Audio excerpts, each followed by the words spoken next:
Right, nephritic और nephrotic syndrome का जो फंडामेंटल डिफरेंस है ना, वो यूरिन प्रोटीन एक्सक्रीशन का है, ठीक है। यूरिन प्रोटीन एक्सक्रीशन रेट जो है नेफ्रोटिक में मोर देन 3.5 ग्राम पर 24 आवर होता है, ठीक है। ये हमने मेन इसका डिफरेंस इन दोनों का रखा हुआ है, उसके अलावा भी डिफरेंसेस हैं।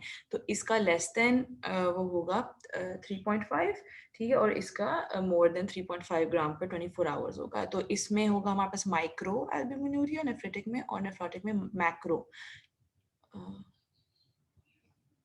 या ठीक है। फिर एक और चीज़ नेफ्रेटिक के अंदर आप इसको ये इटिक वाली चीज़ से याद रख सकते हैं कि हिमेचूरिया है, ठीक है।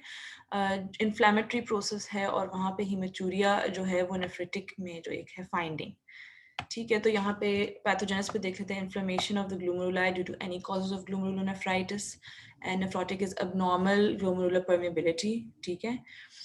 फिर कॉजेज में हमारे पास सबसे कॉमन कॉज है पोस्ट स्ट्रेप ग्लोमेरुलोनेफ्राइटिस, ठीक है। उसके अलावा भी बहुत सारे हैं, और इसमें नेफ्रोटिक के अंदर membranes glomerulonephritis the most common cause in adults, ठीक है। और चिल्ड्रन में minimal change disease the most common cause. तो ये ऐसे एमसीक्यू पॉइंट ऑफ व्यू से बता रही हूँ, एडल्ट्स में मेम्ब्रेनस ये नेफ्रोपैथी हमारे पास सबसे ज़्यादा कॉमन कॉज है, और चिल्ड्रन के अंदर मिनिमल चेंज डिजीज, ठीक है। उसके अलावा हमारे पास नेफ्रोटिक के अंदर प्रोटीनूरिया ज़्यादा हो रहा है, फिर हाइपो एल्ब्यूमिनीमिया होगा, ठीक है, उसकी वजह से एडीमा वगैरह डेवलप हो जाता है। फिर हाइपर लिपिडीमिया हो जाता है, फैटी कास्ट्स इन यूरिन आना शुरू हो जाती हैं। देन क्लिनिकल फाइंडिंग्स में एडीमा होगा, हाइपर कोआगुलेबल स्टेट हो जाएगी, and increase risk of infection, ठीक है। हम इसको डिटेल में देख लेते हैं। डेविडसन अगर आपके पास है तो इसका पेज नंबर 395 खोल लें, उसके ऊपर जो है ना हमने ये दो टेबल्स करने हैं। तो 395 पेज के ऊपर हमारे पास है टेबल 15.1। सेकेंड में जो है ना नेफ्रेटिक का एक ऐड कर देती हूँ चीज़ के, इसमें हाइपरटेंशन होती है, एडिमा भी हो सकता है, हाइपरटेंशन इसकी एक और मेन फाइंडिंग है, right. And then oliguria, azotemia, all of those things, and proteinuria is usually mild. तो हमने इसके ये डिफरेंसेस देख लिए हैं, और ये ऑलरेडी एक्सपेक्ट के आप लोगों को होपफुली आते होंगे, ठीक है। So it won't be difficult to pick up for you guys. Where is my right, here it is, ठीक है। तो I'm just gonna be typing some things up here, and I'm gonna be asking you at this point, क्योंकि ये कुछ चीज़ें हैं जो nephrotic के बारे में हमने ऑलरेडी पढ़ी हुई हैं। तो I want you guys to look at table 15.1, ठीक है, जिसके अंदर investigation of nephrotic syndrome है। अच्छा, अब अक्सर क्वेश्चन स्टेम में आता है, they say things like nephrotic syndrome का ऐसे सिनेरियो दिया होता है पूरा, ठीक है, उसको एडीमा भी है, उसको उसका एलडीएल भी ज़्यादा लेवल्स आ जाते हैं, ठीक है, उसको कोई इन्फेक्शन भी होती है, कभी नहीं होती, ठीक है। तो बेसिक पता चल जाता है कि पफीनेस ऑफ फेस है, वो सब नेफ्रोटिक का पता चल जाता है। तो they ask most probable diagnosis, उसका आपने लिखना था नेफ्रोटिक। फिर उसके बाद आता है what are the 4 diseases that lead to nephrotic, ठीक है, या मतलब नेफ्रोटिक नहीं कहते, like what are the 4 causes of this syndrome, या व्हाट आर द 4 रीजंस। तो ये इस टेबल के अंदर आपको अच्छे से ये अगर याद कर लेना, तो इसके अंदर कॉजेज भी आपकी याद हो जाएंगी, और आपके इन्वेस्टिगेशंस भी साथ याद हो जाएंगे। क्योंकि अक्सर ये भी होता है ना कि अगर मेम्ब्रेनस नेफ्रोपैथी है, ये कोई इस तरह फोकल सेगमेंटल अगर उसका आंसर है, तो उसकी आपको इन्वेस्टिगेशंस करनी होती है। अच्छा, अब इसके अंदर प्रेजेंटेशंस जो हैं, एक हमारे पास फर्मिनेंट प्रेजेंटेशन है, very severe and sudden presentation, ठीक है। फिर सब एक्यूट प्रेजेंटेशन आती है, और फिर ग्रेजुअल प्रोग्रेशन आती है। सबसे पहले हम नीचे से शुरू करते हैं। ग्रेजुअल प्रोग्रेशन में वी हैव डायबिटिक नेफ्रोपैथी, और ये करते हैं कि एज कोई भी हो सकती है, लेकिन मोर देन 10 ईयर्स डायबिटिक होना, specially more than 10 years diagnosis of type 1 diabetes हो, फिर हम एक्सपेक्ट करते हैं डायबिटिक नेफ्रोपैथी को। और इसके अंदर इन्वेस्टिगेशन हम उसका रैंडम ब्लड शुगर होगा, फिर HbA1c वगैरह चेक होगा, ठीक है। फिर सब एक्यूट प्रेजेंटेशन में हमारे पास आता है मेम्ब्रेनस नेफ्रोपैथी या फिर amyloid disease. Membranous nephropathy middle age to older patients में होता है, और इसकी वैसे तो इडियोपैथिक सबसे इम्पोर्टेंट इसका है, उसके अलावा हेप बी, हेप सी, HIV वगैरह भी करते हैं, और मेम्ब्रेनस नेफ्रोपैथी में SLE भी एक पॉजिटिव फैक्टर हो सकता है, तो फिर आप ANA और डबल स्टैंडर्ड DNA भी कर सकते हैं। Does someone have something to add? Somebody's okay. ये हमारे स्टैंड अप में एमसीक्यू आया हुआ था कि मेम्ब्रेनस नेफ्रोपैथी का कॉज क्या है बी वाला। हेप बी वाला, अच्छा हेप बी की ना एसोसिएशंस मैं आपको बताऊंगी, और भी हैं, नेफ्राइटिस में भी हैं। बेसिकली पता है क्या है, नेफ्राइटिस जो हैं तकरीबन सारे they can eventually lead to nephrotic. तो अगर हम ये कॉन्सेप्ट याद रख लेना, तो अगर आपको कोई इस टेबल में से नहीं भी याद आ रहा है, तो आपको जो भी नेफ्राइटिस याद आ रहा है वो आप पोटेंशियली इसमें लिख सकते हो। पोटेंशियली इसलिए कह रही हूँ बिकॉज कुछ नेफ्राइटिस जो हैं वो सेल्फ रिजॉल्विंग हैं, ठीक है। आईजीए नेफ्रोपैथी हम काफी इस तरह देख रहे हैं कि आईजीए नेफ्रोपैथी अक्सर सेल्फ लिमिटिंग होती है, वो खुद ही ठीक हो जाती है, सपोर्टिव ट्रीटमेंट देना होता है बस। इसमें अगेन पोस्ट स्ट्रेप्टोकोकल जो ग्लोमेरुलोनेफ्राइटिस है वो भी सपोर्टिव ट्रीटमेंट है, लेकिन ऑब्वियसली अगर वो बहुत ज्यादा इंटेंसिटी से होगा वो भी नेफ्रोपैथी का लीड कर सकता है, ठीक है ना। तो this is a very important, thank you for pointing that out, क्योंकि membranous nephropathy is considered like the most common disease in Caucasian adults. तो हमारे यहाँ भी वो इसको एमसीक्यू में मोस्ट कॉमन के तौर पे ही डाल देते हैं। तो इसके अंदर आप ये कॉजेज याद रखें, इसका हेप बी, हेप सी, HIV और SLE की वजह से भी हो सकता है मेम्ब्रेनस, लेकिन इडियोपैथिक इज द मोस्ट, मतलब टॉप पे आ रहा है, इडियोपैथिक होता है, ठीक है। फिर अमाइलॉइड जो है वो ओल्डर पेशेंट्स में होता है, और इसमें जो है ना मेन आप मल्टीपल माइलोसिस याद रख लें, और उसके अलावा कोई भी जो कैंसरस प्रोसेस है ना बॉडी के अंदर कैंसर्स में, तो बहुत सारे आपके पास लाइट चेन प्रोटीन वो बन जाते हैं, बेंस जोन्स प्रोटीन्स स्पेशली हमारे पास, एक्सक्यूज मी, अल्हम्दुलिल्लाह, सॉरी अबाउट दैट। हमारे पास बेंस जोन्स प्रोटीन्स जो हैं वो यूरिन में आना शुरू होते हैं, और अक्सर हमारे पास क्वेश्चन स्टेम में मल्टीपल माइलोमा का ही सिनेरियो आता है। They don't usually ask other causes, लेकिन अदर कॉजेज में आप कैंसर्स याद रखें, कोई भी कैंसर हो सकता है, वो ये कॉज कर सकता है माइलोइड किडनी डिजीज, ठीक है। अब हमारे पास है फुलमिनेंट प्रेजेंटेशन। हमने देखा मिनिमल चेंज डिजीज जो चिल्ड्रन या यंग एडल्ट्स में वो सबसे कॉमन वो है प्रेजेंटेशन, ठीक है। और आपको पता है इसकी भी सपोर्टिव ट्रीटमेंट है। Then we have primary focal segmental glomerulosclerosis, excuse me, ये भी यंग एडल्ट्स में होता है। तो ये हम अभी देखते हैं कि मिनिमल चेंज और इसमें क्या डिफरेंस है, ठीक है। ऑलराइट, अब हमने इसका टेबल करना है जो हमारे क्वेश्चन पॉइंट ऑफ व्यू से भी इंपॉर्टेंट है, वो ये है 15.11 consequences of nephrotic syndrome and their management. Now there are 5 things that you have to remember, ठीक है। एक है hypoalbuminemia, ठीक है। फिर हमारे पास आ रहा है sodium retention, then we have hypercholesterol, ठीक है, hypercoagulability, and then we have infection का higher risk, right? Now, can somebody tell me why we get hypoalbuminemia and nephrotic syndrome? Membrane glomerular membrane damage हो जाते हैं जिससे protein loss होते हैं। ठीक है, हमने ऑलरेडी देख लिया कि प्रोटीन न्यूरिया हो रहा है इसमें, तो ऑब्वियसली वहां पे देयर इज अ गैप जहां से प्रोटीन लीक हो रहे हैं और एल्ब्यूमिन हमारा लूज हो रहा है। इसकी वजह से हमारे ब्लड के अंदर जो ऑन्कोटिक प्रेशर है वो कम हो जाएगा, और उसकी वजह से हमारे पास एडीमा डेवलप होना शुरू हो जाएगा। इसकी मैनेजमेंट में बस हम अंडरलाइन कॉज को ट्रीट करने की कोशिश करते हैं, ठीक है, because at the end of the day अगर ये किडनी में स्पेसेस नेफ्रॉन की उसमें बन गई हैं तो हम जाके स्पेसेस को जोड़ तो नहीं सकते ना, ऐसी कोई चीज तो है नहीं हमारे पास। अच्छा, एवरेज सोडियम रिटेंशन। अच्छा, एक तो वैसे मैंने इसका रिसर्च किया था, देयर सेकेंडरी हाइपर एल्डोस्टेरोनिज्म की वजह से हो जाता है, बट यूजुअली इसके जो मैकेनिज्म है ना इट्स लार्जली अननोन। बस आपने याद रखना है सोडियम रिटेंशन हो रही है फॉर सम रीजन, और उसकी वजह से भी एडीमा हो रहा है, और इसके ट्रीटमेंट के अंदर हम डायूरेटिक्स देते हैं and a low sodium diet, ठीक है। फिर हाइपर कोलेस्ट्रोलीमिया की ट्रीटमेंट, अच्छा इसका ये बताएं कि इसकी ट्रीटमेंट क्या होगा और इसकी वजह से कौन से रिस्क हमारे पास इंक्रीज होंगे। पहले आप ट्रीटमेंट बताएं। स्टैटिन्स देंगे। स्टैटिन्स किस एंजाइम को इनहिबिट करते हैं? HMG को रिडक्टेज को। हाँ, HMG को रिडक्टेज, ठीक है, परफेक्ट, रिडक्टेज। अच्छा, and then we have risks. इसके साथ क्या क्या रिस्क्स एसोसिएटेड होते हैं हाइपरकोलेस्ट्रोलेमिया? कार्डियोवास्कुलर कार्डियोवैस्कुलर हो सकते हैं। कार्डियोवैस्कुलर, ठीक है।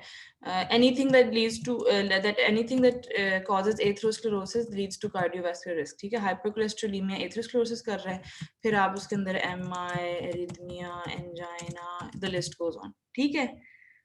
फिर हाइपर कोएगुलेबल स्टेट हो जाएगा, इट्स बिकॉज जो इनहिबिटर्स ऑफ कोएगुलेशन है ना, जो एंटीथ्रोम्बिन 3, प्रोटीन सी और प्रोटीन एस हैं, वो जो है वो लूज हो रहे थे, और लिवर में जो प्रोकोएगुलेंट फैक्टर्स हैं उनका सिंथेसिस ज़्यादा हो रहा था। इसका जो बड़ा रिस्क इंक्रीज होता है हाइपर कोएगुलेबिलिटी का, इट इज़ ऑफ डीवीटी, ठीक है। और उसके अंदर फिर हम एक सेकेंड, मैनेजमेंट लिखा हुआ है, consideration of prophylaxis in chronic और severe, I think they mean heparin देने वाला, ठीक है। तो बट वो इट्स नॉट डेफिनेटिव, आप हर पेशेंट को नहीं ऐसे बिला लो मोलिकुलर वेट हेपरिन या इस पे वारफरिन वगैरह पे डाल देते, you have to think about it, right, because at the end of the day उन चीज़ों को भी मेटाबोलाइज और क्लियरेंस के लिए भी हमें लिवर और किडनी चाहिए, ठीक है। Infection में there is a mechanism is hypogammaglobulinemia due to urinary loss of immunoglobulins, और इसमें pneumococcal और meningococcal जो है इन्फेक्शंस बहुत ज़्यादा होती हैं, न्यूमो एंड मेनिंजो, ठीक है। मेनिंजोकोकल इन्फेक्शंस का रिस्क ज़्यादा होता है, उसके लिए हम वैक्सीनेशन देते हैं। तो at the end of the day I want you guys to like just memorize ये जो 5 चीज़ें हैं हमारे नेफ्रोटिक सिंड्रोम में हो रही हैं। नेफ्रोटिक सिंड्रोम का एक तो मोर देन 3.5 ग्राम आपने याद रखना है पर 24 आवर पर डे, ठीक है। आपने hypoalbuminemia leading to edema, sodium retention leading to edema, hypercholesterolemia उसके लिए स्टैटिन्स देते हैं, हाइपरकोएगुलेबिलिटी उसके लिए डीवीटी प्रोफाइलैक्सिस देते हैं, इन्फेक्शन न्यूमोकोकल मेनिंजोकोकल वैक्सीनेशन, ठीक है। ये चीजें आपने याद रखनी है। Who can tell me any 4 causes of nephrotic in adults? हाँ अब मजा आएगा, नेफ्रोटिक इन एडल्ट्स, हाँ जी बताएं। एक तो मेम्ब्रेनस है जो मोस्ट कॉमन कॉज है, और हाँ, दूसरा FSGS है, ठीक है, मेम्ब्रेनस हो गया, और मेम्ब्रेनो प्रोलिफरेटिव भी है एक थर्ड, और ओके, एक डायबिटिक नेफ्रोपैथी है वो भी। ठीक है, ठीक है। तो if at the end of the day if you just remember these 4 names you'd be good to go, ठीक है। उसके अलावा भी there's more, तो I told you कि you can add all the nephritic ones here as well at the end of the day. Let me just open my nephritic. अच्छा अब हम ना इस पे आ जाते हैं, नेफ्रिटिक पे आ जाते हैं। नेफ्रोटिक का ये कंप्लीट हो गया, हम नेफ्रिटिक है page number, in fact you know what, हम नेफ्रिटिक इससे करते हैं स्टार्टअप से, हाँ पुंबल अमाइलॉइड डिजीज भी हो सकता है, बिल्कुल नेफ्रोटिक सिंड्रोम की कॉज, ठीक है ना। एक second, I feel like my screen is not showing.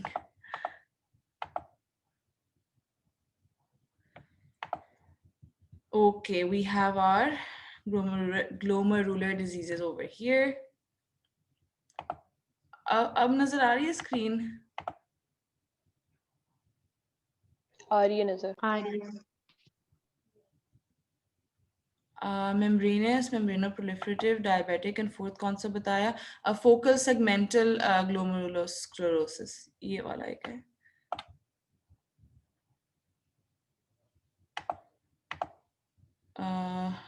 Sorry, I'm struggling with my screen. अभी भी आ रही है?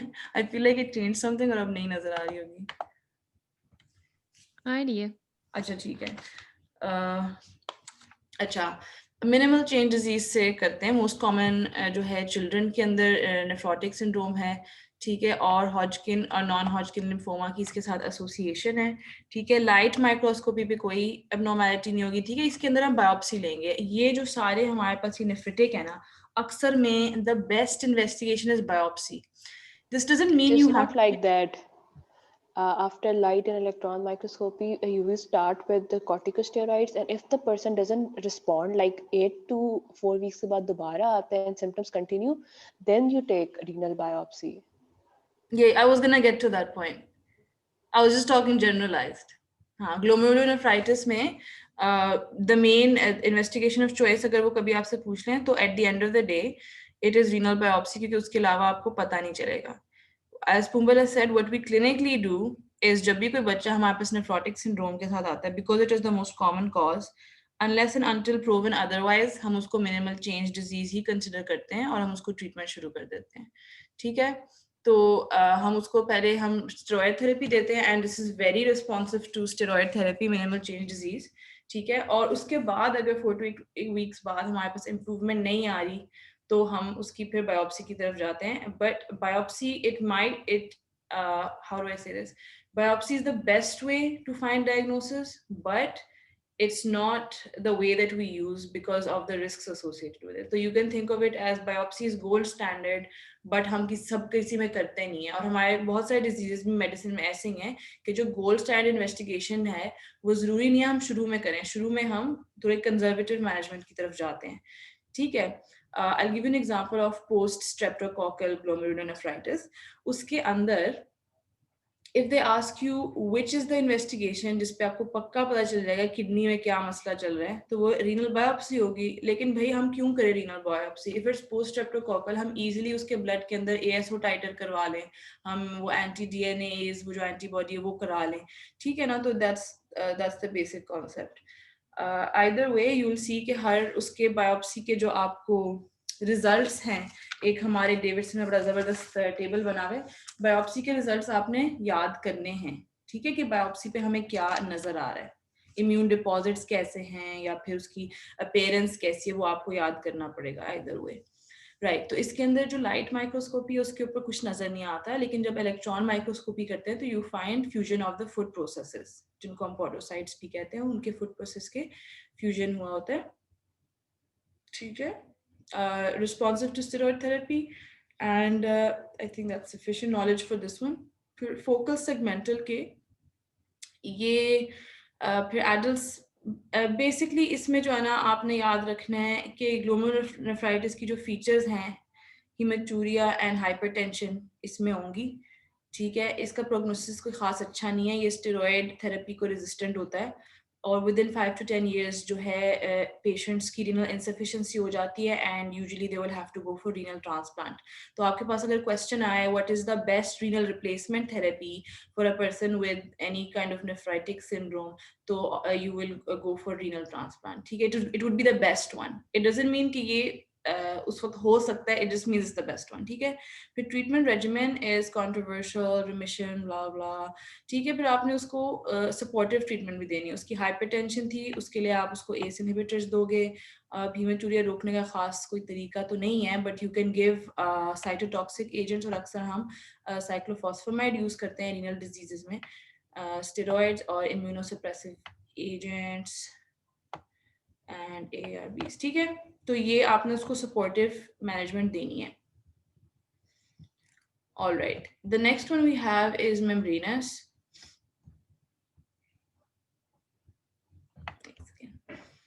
Yeah, membranous हमारे पास जो है presents with nephrotic syndrome. ठीक है, usually glomerular capillary walls are thickened.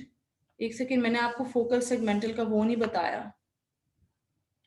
उस पे focal segmental की जो biopsy के ऊपर आपको नजर आएगी ना, उस पे आपको segmental scars नजर आएंगे in some glomeruli. अच्छा, let me just tell you what focal and segmental basically means. ठीक है, focal का मतलब ये है कि there some glomeruli are being affected but not all. तो let's just draw like a random, ये किडनी का सैंपल है, तो यहाँ पे बहुत सारे ग्लोमेरुलाई हैं. ठीक है, तो इनमें से जैसे यहाँ एक इफेक्ट है, यहाँ एक इफेक्ट है, तो ये हो गया फोकल. ठीक है, डिफ्यूज क्या है, या डिफ्यूज का मतलब फोकल में बता दिया, फिर डिफ्यूज उसके कॉन्वर्स में बता देती हूँ. डिफ्यूज का मतलब है कि मोर देन 50% इफेक्ट है. तो देखो ना, ये मैंने कितने बनाए हैं, 1 2 3 4 5 बनाए. तो अगर ये मैं 3 इफेक्ट हो गए तो ये हो गया हमारे पास डिफ्यूज. अच्छा, अब ये जो डिजीज है इसका नाम है फोकल सेगमेंटल. तो ये मैं और ग्लोमेरुलाई बना देती ताकि लेस देन 50% हो जाए. कहीं कहीं अफेक्टेड हैं ग्लोमेरुलाई, और सेगमेंटल है कि ये जैसे ये अगर ग्लोमेरुलस अफेक्टेड है तो इसका जैसे मे बी ये आधा या थोड़ा पोर्शन, तो एक तो ग्लोमेरुलाई भी कुछ कुछ इन्फेक्टेड है और उनके अंदर भी उसका कुछ कुछ पोर्शन अफेक्टेड है, फोकल सेगमेंटल। और इसके अंदर बेसिकली ना मेन ग्लोमेरुलर स्क्लेरोसिस का मतलब है स्कारिंग, स्क्लेरोसिस मीन स्कारिंग। तो कुछ ग्लोमेरुलाई थोड़ा थोड़ा अफेक्टेड है और उनके अंदर स्कारिंग हुई हुई है, फाइब्रोसिस हुआ है, ठीक है। इसका ये है जब वो कहेंगे ग्लोबल, बाय द वे ये पेज 400 डेविडसन के ऊपर टेबल बना हुआ है लाइट माइक्रोस्कोपी और इलेक्ट्रॉन माइक्रोस्कोपी की, वो बताए हुए कि टर्म्स का क्या मतलब है। ग्लोबल मतलब ये सारे जो हैं ग्लोमेरुलाई अफेक्टेड हैं पूरा। नेक्रोटाइजिंग मतलब नेक्रोसिस हो रहा है, बहुत सीवियर इंजरी हो गई है। और क्रेसेंटेरिक क्या है, अच्छा क्रेसेंटेरिक मैं बताती हूँ।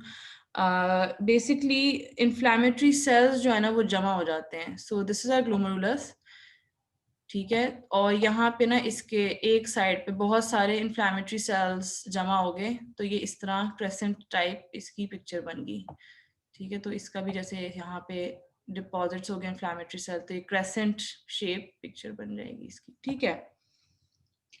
फिर इलेक्ट्रॉन माइक्रोस्कोपी के ऊपर we have types of immune deposits, और ये हम देखते हैं हमारे पास सब एंडोथीलियल हैं, इंट्रामेम्ब्रेनस हैं, सब एपिथीलियल हैं, ठीक है। इसकी पिक्चर आई थिंक डेविडसन में ऐसे बनी हुई है। खैर अच्छा, this is the glomerular basement membrane, ठीक है, ये थिक वाली। और हम कलर चेंज करके ना वो बना लेते हैं एंडोथीलियल सेल्स इस तरह। और आई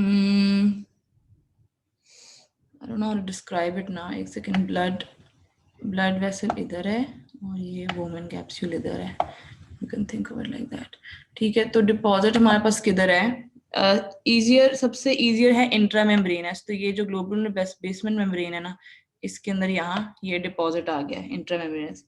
फिर सब एंडोथीलियल है, it is found between endothelial cell and the glomerular basement membrane, so over here, ठीक है। फिर हमारे पास सब एपिथीलियल है, epithelial cell and glomerular basement membrane, तो वो यहाँ पे मिलेगा।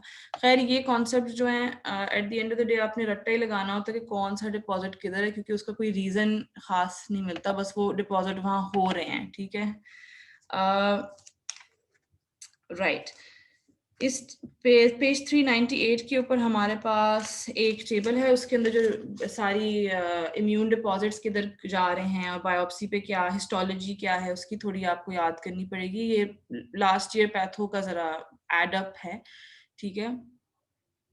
अच्छा, मेम्ब्रेनस का उसका मैंने बता दिया। तो फोकल सेगमेंटल का क्या, आपको फोकल सेगमेंटल स्कारिंग मिलेगी, ठीक है ना। राइट और मिनिमल चेंज पे लाइट पे कुछ नहीं मिलता, इलेक्ट्रॉन माइक्रोस्कोप पे मिलता है। फिर अब मेम्ब्रेनस पे आ जाते हैं। इसका नेफ्रोटिक सिंड्रोम के साथ प्रेजेंट करता है, और प्राइमरी डिजीज जो है इसका इडियोपैथिक है, और इसका जो सेकेंडरी डिजीज है due to hep B, hep C, syphilis, malaria, metals कुछ हो सकते हैं, गोल्ड वगैरह, पेनिसिलिमीन्स भी करती हैं बहुत ज़्यादा, एंड देन लूपस या नियोप्लाज्म। तो इसकी बहुत सारी कॉजेज हैं। प्रोग्नोसिस इसका is pretty all right. Steroids survival rate नहीं चेंज करते, बट उसकी सपोर्टिव ट्रीटमेंट में हम देते हैं, सपोर्टिव ट्रीटमेंट में हम देते हैं, ठीक है। तो इसका जो हमारे पास हिस्टोलॉजी है मेम्ब्रेनस नेफ्रोपैथी, तो इसमें मेम्ब्रेनस से याद रखिए कि मेम्ब्रेन की थिकनिंग हो रही है, ग्लोमेरुलर बेसमेंट मेम्ब्रेन जो है उसकी थिकनिंग हो रही है, ठीक है। तो just remember thickening of glomerular basement membrane. और इसके अंदर हमारे पास इम्यून डिपॉजिट होता है ग्रैन्युलर सब एपिथेलियल IgG। तो I am so sorry but you'll have to remember this, granular subepithelial IgG, ठीक है ना।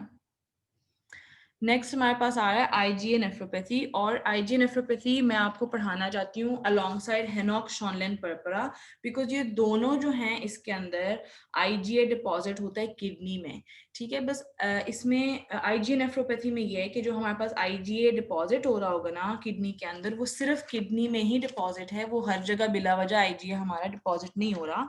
हेनॉक शॉनलेन पर्परा के अंदर IgA जो है काफी सारे टिश्यूज में डिपॉजिट होता है, नॉट जस्ट द किडनी, ठीक है। तो हमारी GI भी इफेक्ट हो सकती है, स्किन भी इफेक्ट होती है। वो जो पर्परिक लीजन्स हैं they are basically IgA deposits in the skin, ठीक है। जॉइंट्स भी हमारे इफेक्ट होते हैं, and at the end kidney obviously. बस ये याद रखिए जो हेनॉक शॉनलेन पर्परा है उसमें लंग्स नहीं इन्वॉल्व होंगे। तो if you want to make notes just write not in the lungs, ठीक है। तो अगर आपके पास आ रहा है कोई पेशेंट, मैं आपको सिनेरियो अभी नहीं बताऊंगी, बाद में हम डिस्कस कर लेंगे, अदरवाइज सब मिक्स हो जाएगा। For IgA I want you remember एक IgA नेफ्रोपैथी और एक हेनॉक शॉनलेन पर्परा। ये दोनों 1 to 2 days आफ्टर फेरिंजाइटिस होते हैं, ठीक है।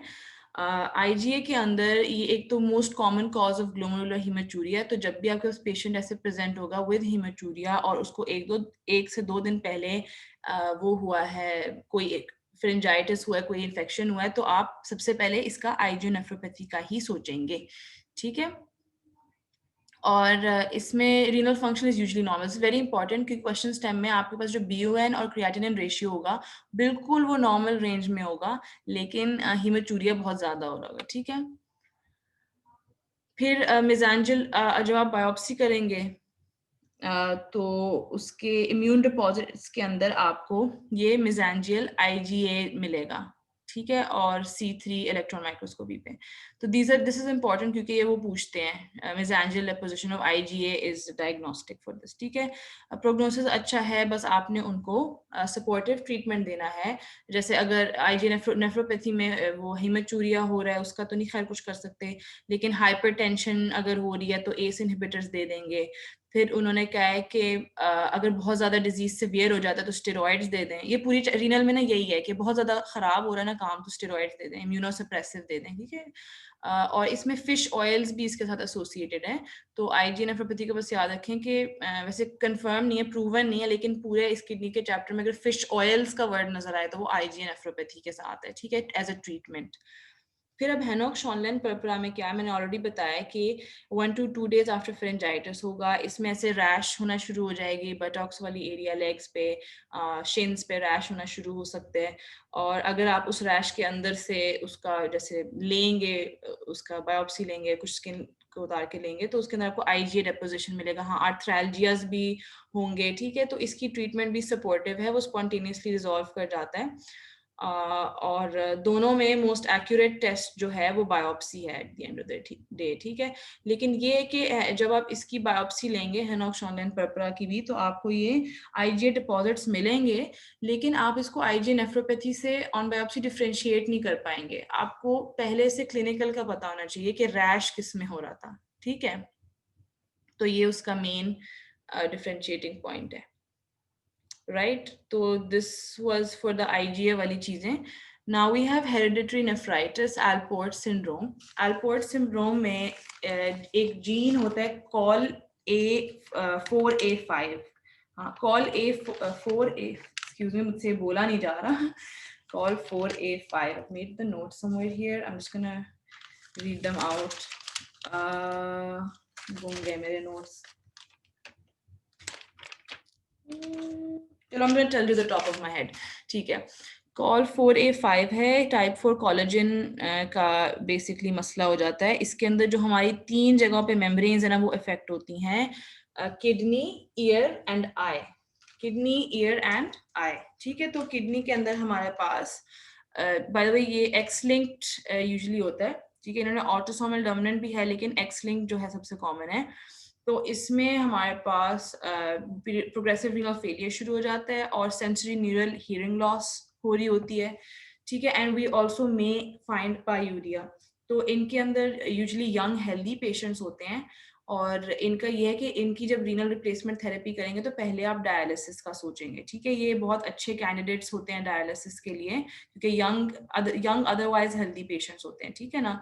तो कोई पेशेंट प्रेजेंट कर रहा है, उसको सेंसरी न्यूरल कंजेंटल मसला है ना, तो उसको कंजेंटली सेंसरी न्यूरल हियरिंग लॉस भी है, थोड़ा सा आइज का भी इशू है, विजन का, और साथ में ये हीमेचूरिया वगैरह भी शुरू हुआ है, प्रोटीनूरिया भी हो रहा है।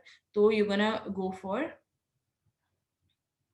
हाँ, some reason type 4 Alport. ears and eyes and GBM effect होते हैं. Yep. Sorry, sir, did someone say something?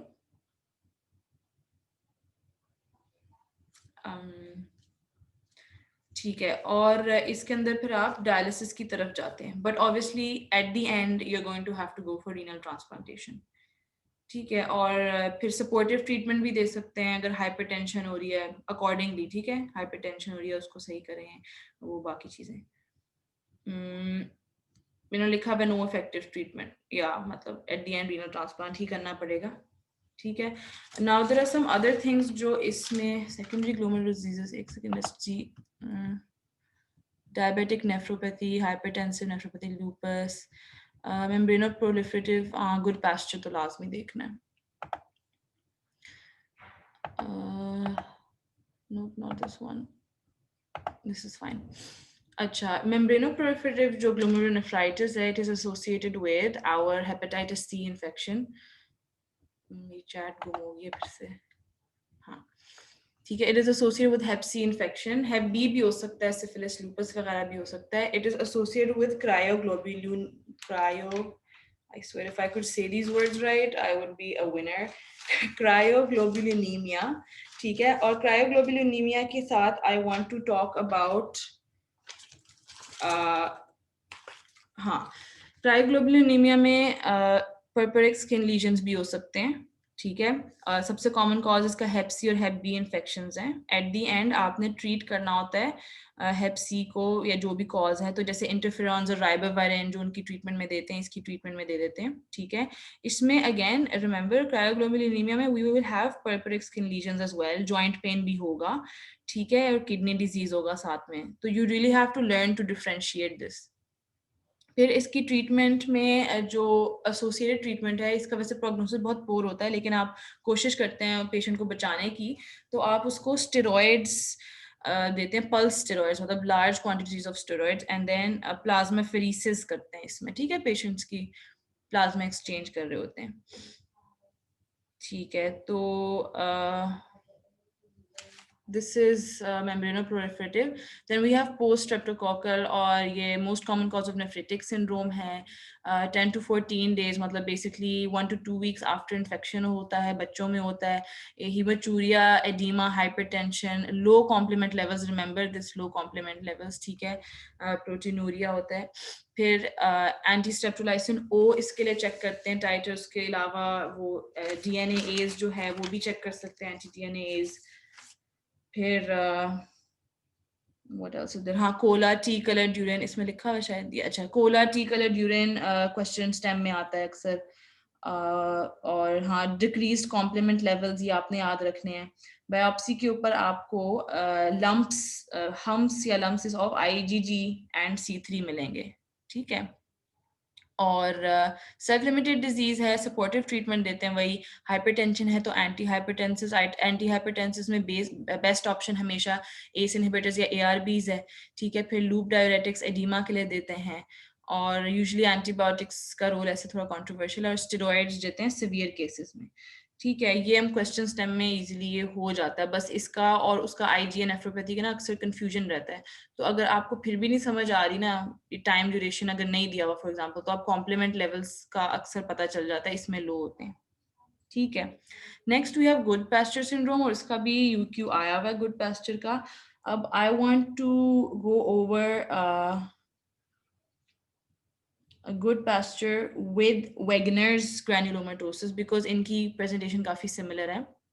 अच्छा, गुड पास्चर में क्या होगा, इसमें लंग एंड किडनीज इन्वॉल्व होंगी, और वेगनर्स में लंग एंड किडनीज भी है, और फिर फेरिंग्स वाला एरिया भी है। ठीक है, इसके अंदर हम लोग biopsy is obviously the best way to find out, और इसकी बायोप्सी के ऊपर लिनियर इम्यूनोफ्लोरेसेंस पैटर्न जो है ये, this is a very important diagnostic point, और ये क्वेश्चन में भी पूछते हैं कि क्या आपको मिलेगा जिसकी वजह से आप इसको सस्पेक्ट करोगे। ठीक है, तो लिनियर इम्यूनोफ्लोरेसेंस पैटर्न मिलेगा। फिर इसके अंदर also you will find anti GBM antibodies. एक क्वेश्चन है तो डायरेक्टली पूछ लिया था कि कौन सी एंटीबॉडीज मिलेंगी तो आप इसको सस्पेक्ट करोगे। तो एक तो प्लेसेंटेरिक नेफ्राइटिस होगा इसमें, फिर लिनियर इम्यूनोफ्लोरेसेंस पैटर्न होगा, anti glomerular basement membrane antibodies आपको मिलेंगी। ठीक है, अगेंस्ट टाइप 4 कोलेजन। ठीक है, alpha 3 chain of type 4 collagen, बहुत डीप पे आता है, इसको रहने दें। इसमें remember hemoptysis and hematuria and proteinuria, hemoptysis, hematuria, proteinuria, ठीक है। सेम चीज हमारे पास वेगनर में भी हो सकती है, ठीक है, लेकिन उसमें वो फेरेंजाइटिस मेंशन करेंगे, pharyngitis has to be mentioned, या फिर सी एंकर्स। वेगनर्स के अंदर हम सी एंकर्स चेक करते हैं, जो एंटी प्रोटीनेज 3 है उसके लेवल्स राइज होते हैं। उसके अलावा वेगनर्स आपको पता है it is a vasculitis, it is a systemic disease, ठीक है। तो while Goodpasture only is associated with lung and kidney, Wegener's के अंदर स्किन प्रॉब्लम्स भी हो सकते हैं, जीआई के प्रॉब्लम्स भी हो सकते हैं, जॉइंट प्रॉब्लम्स भी हो सकते हैं, दूसरे भी हो सकते हैं, ठीक है, apart from the upper respiratory tract और लंग्स और किडनीज, ठीक है। अच्छा, बायोप्सी पे हमने देख लिया। अच्छा, अब इसकी ट्रीटमेंट जो है गुड पास्चर की, वी हैव प्लाज्मा फेरेसिस, ठीक है। तो हम जो एंटीबॉडीज हैं उनको रिमूव करने की कोशिश करेंगे, and then we will give cyclophosphamide and steroids, ठीक है। दोनों की ट्रीटमेंट में यही आएगा, हम लोग साइक्लोफॉस्फेमाइड एंड